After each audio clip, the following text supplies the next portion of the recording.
The sound of splintering wood echoed through the otherwise quiet neighborhood. It was 4:30 a.m., the time when most of the world is lost in the comfort of their sleep, but for Avis Banks the nightmare was just beginning. In an instant, the serenity of her home was shattered as the back door was kicked in with terrifying force. The intruder wasted no time. There was no hesitation. The sound of footsteps grew louder, closer, until they came to a halt just beyond her bedroom door.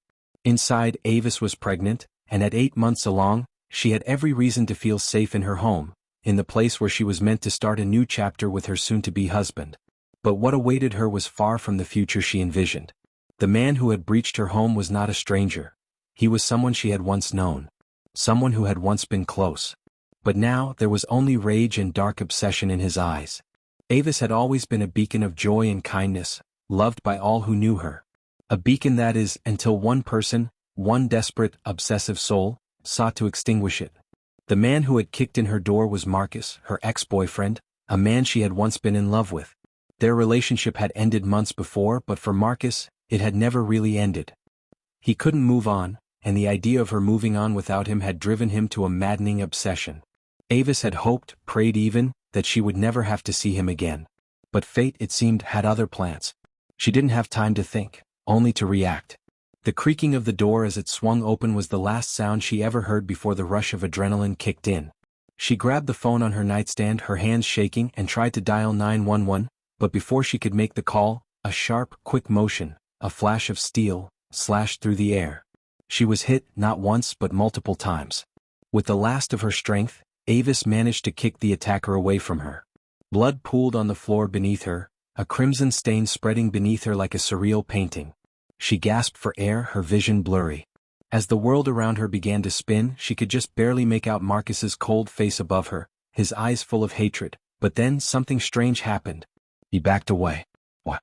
And where did he go? The first responders arrived at the scene shortly after the 911 call. When they stepped into the house, they were immediately struck by the chaos inside. Avis was barely breathing, her clothes soaked in blood, her body battered and bruised. Her unborn child was lost, its life snuffed out in the cruelest of ways. The officers had no answers, only questions. Why was Marcus there? What drove him to such violence? And perhaps most disturbing of all, why had he left Avis alive only to bleed out on the floor? The investigation was slow, methodical. They knew Marcus had been obsessed with Avis, had stalked her social media accounts, constantly calling and messaging, begging for her to come back to him. But the real shock came when they discovered a pattern, one that had been growing darker and more dangerous with every passing day. Marcus had been seeing a therapist, someone who had once promised to help him move on from the failed relationship. But the therapy had done nothing to curb the obsession. It had only fueled it. The more Marcus opened up about Avis, the more he was convinced that they were meant to be together. He began to view her rejection not as a failed relationship, but as a betrayal. His love had transformed into something far more sinister, an unhealthy obsession that twisted his mind and turned him into a monster. But there were still so many questions left unanswered. Why had he left Avis alive, barely clinging to life? Why hadn't he finished what he started? As detectives combed through Marcus's personal belongings, they found something chilling. A journal filled with pages of twisted thoughts, ramblings about Avis and their supposed future together. But what caught their attention was a page toward the end of the journal, written in Marcus's own hand. She has to die before the wedding. It will be our last chance together. The detectives were horrified. The wedding that Marcus had spoken of was just days away. But Avis had no idea. The more the detectives dug into Marcus's background, the more disturbing revelations came to light. He wasn't just obsessed with Avis, he had been obsessed with her future. He had watched her every move, every post, every interaction. He knew she was getting married soon, and in his mind that was the final straw. His desperation had reached a boiling point, and in his mind the only way to keep her for himself was to eliminate the threat, Avis's fiancé. The wedding wasn't just an event for Marcus. It was a countdown to the end of his world. He couldn't bear the thought of her moving on. And so, he had done the unthinkable. But even though Marcus had planned the attack, there was still a part of him that hesitated. Why hadn't he finished it? Why had he left Avis alive? Detectives were piecing it together, but there were still gaps in the story. They could only speculate on what was running through Marcus's mind. They were about to uncover a shocking detail that could explain everything. In an unexpected turn, they discovered that Marcus wasn't acting alone. He had someone helping him, someone who had been there in the shadows quietly orchestrating the attack. The question was who and why. As the investigation entered its final stages, the detectives found themselves on the edge of a terrifying revelation, one that could change everything. But in their pursuit of the truth, would they uncover a motive so dark, it would shake the very core of this case? Avis had once trusted Marcus. They had once shared dreams of a future together, of growing old in each other's arms. But now she was dead, her life and the life of her unborn child stolen by the man who once claimed to love her. As the detectives pieced together the final bits of the puzzle, they uncovered a twisted web of lies that went beyond Marcus's obsession. It seemed that Marcus wasn't the only one with a dark secret. The truth was uglier than anyone could have imagined. The shocking revelation came when the detectives traced Marcus's movements back to a night months earlier, before the attack. On that night, he had been seen with another person. But this wasn't just any person. This was someone close to Avis. Someone she trusted. And that person had a motive of their own. The flashing red and blue lights of the crime scene were still visible as the early morning fog began to lift. The police officers and detectives worked tirelessly, piecing together the events that had led to Avis Banks's brutal attack. As they entered the house, the reality of what had occurred hit them with full force. It wasn't just a home invasion, it was personal. The horror left behind was a testament to the rage that had been unleashed. Avis's fiancé, Justin, had been the first to be notified. When he arrived at the hospital, his heart dropped upon seeing the love of his life barely clinging to life. The woman who was supposed to be his wife was in a coma, her unborn child lost, all because of the obsession of a man who couldn't let go.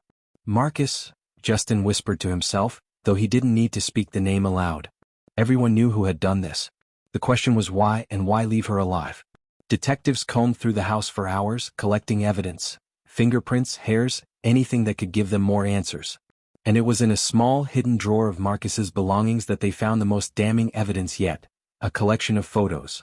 But these weren't just random pictures. They were intimate, personal shots of Avis, her home, and most disturbingly, a series of photos showing her fiancé, Justin, in various locations, always captured from a distance, like a shadow lurking behind her life. The walls of their love had been under surveillance for far longer than they could have imagined. The realization hit hard. This wasn't a spur-of-the-moment crime. This was calculated, months of careful planning masked under the guise of a broken relationship.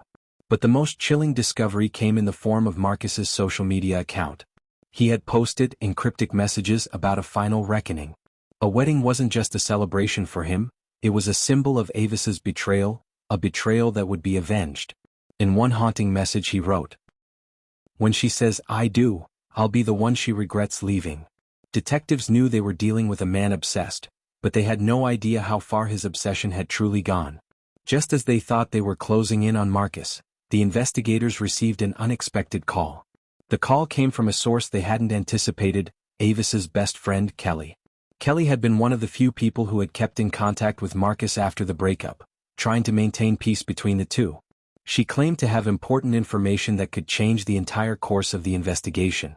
But when she arrived at the police station, her face was pale, her hands trembling. What she was about to reveal would shatter everything the detectives thought they knew. "I know who helped Marcus," Kelly whispered, her voice barely audible. The detectives exchanged uneasy glances, leaning in, desperate for the truth. But Kelly's next words would send a cold chill down their spines. It was Justin. The detective's office was quiet, the only sound being the tapping of keys on the keyboard and the occasional shuffle of paper. Detective Karen Hayes sat at her desk, staring at the file before her. She had been on many cases throughout her career, but nothing like this. This case was personal. The brutality of the crime and the twisted obsession that had led to the murder of Avis Banks had haunted her from the start. But now, it seemed the investigation was taking an unexpected turn. And she was unsure how much longer she could keep up with the shock that continued to unfold. Kelly's revelation hit the room like a bombshell. It was Justin. For a moment, Detective Hayes couldn't process the words. She had been so certain that Marcus was the one, the obsessive ex-lover, driven mad by jealousy and rage. But now, Kelly, Avis's best friend, the person who had known Avis better than anyone, was claiming that Justin, Avis's fiancé, had played a part in this horror. Justin. Hayes repeated the name as if testing it, seeing if it felt right, if it made any sense. "I know it sounds crazy," Kelly said, her voice shaking, "but Marcus never acted alone. Justin was involved. I saw them together a few weeks ago, when I went to check on him after Avis, after everything happened. He was too calm, too collected for someone whose fiancé had been attacked. Kelly's words caused Detective Hayes' mind to race. The fiancé had always seemed like the obvious victim, the one who was left to pick up the shattered pieces of a life torn apart. But if Kelly's story was true, then everything was flipped upside down. Kelly continued, her face pale, eyes wide. A few weeks ago Justin called me and asked to meet. He was acting weird. He said he wanted to talk about the wedding. I didn't know why. He was so insistent, but I agreed. I went to his place, and when I got there he wasn't the man I knew. There was something cold in his eyes. He didn't look like the man who loved Avis. She paused, as though gathering courage to say what came next. He told me everything. About Marcus and how he had been obsessed with Avis. But then he dropped a bombshell. He told me that the only way to truly make her his was to stop the wedding, permanently. The realization hit Detective Hayes like a gut punch. Justin hadn't just been a grieving fiancé. He had been part of a twisted conspiracy to ensure that Avis was his and his alone. He didn't want to lose her to anyone, even if it meant crossing an unthinkable line. It seemed that Marcus wasn't the only one with an unhealthy obsession. Justin had been harboring his own dark desires all along. So, you're telling me? Justin wanted to stop the wedding, and he used Marcus to do it? Detective Hayes asked, her voice barely above a whisper. Kelly nodded, her eyes welling with tears. That's exactly what he said. He was willing to do anything to make sure Avis was his, even if it meant getting rid of her. Detective Hayes' head was spinning. If Justin had been in on this, it would explain so much. The photos found in Marcus's house, the strange behavior, the bizarre messages about the wedding, it had all been leading to this moment. But what bothered her the most was the timing. Why hadn't Justin followed through? Why had he let Marcus finish what he started? The pieces were coming together, but there were still too many gaps. Do you think he's capable of murder? Hayes asked, her voice steady despite the chaos in her mind. Kelly swallowed hard, her hands shaking. I think he already has blood on his hands.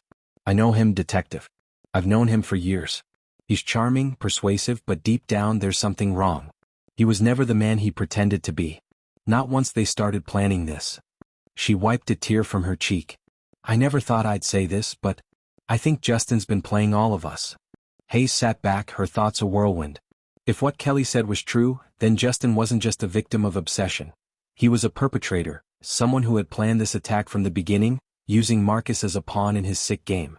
But there was one thing that didn't sit right with her. Why had Marcus backed off? Why hadn't he finished the job when he had the chance?